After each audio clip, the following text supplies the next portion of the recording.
If your standard or high capacity HP ink cartridge is displaying the error message, "Protected cartridge," or "The indicated cartridge can only be used in the printer that initially used it and must be replaced," then the HP ink cartridge has been permanently disabled for use in all printers, except for the original printer that it was first installed into, which unfortunately could be located anywhere in the world at this point.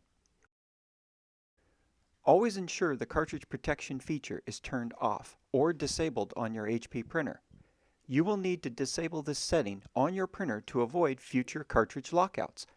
The easiest method to disable cartridge protection is to restore the printer to its factory default settings, which can be achieved via the printer's control panel display buttons. Depending on your exact HP printer model version, the following steps may vary slightly but will generally be similar. On the printer's control panel display, either select Setup Tools or Setup Printer Maintenance. Scroll down to select Restore Factory Defaults. Once selected, the Restore Factory Defaults window will prompt a warning.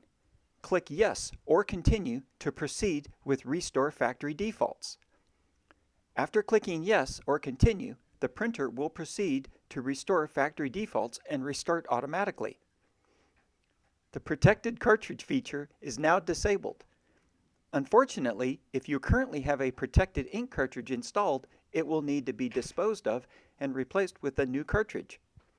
For two cartridge-based printer models, you will need to replace both ink cartridges, as it is very likely both cartridges have been infected and permanently disabled by the printer's software.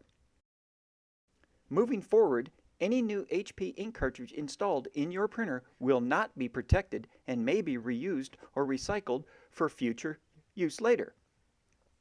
Note: you may also disable cartridge protection if internet or web-based printer software was installed with the printer. For printers that display error messages such as incompatible cartridge, cartridge problem, or ink system failure, then it is possible that a newer version of HP printer firmware may have been installed onto your printer and the cartridge chip or chips are now locked out, or there is not enough ink inside the cartridge to support printer operations. For advanced printer troubleshooting and recovery tips, please refer to my other support videos.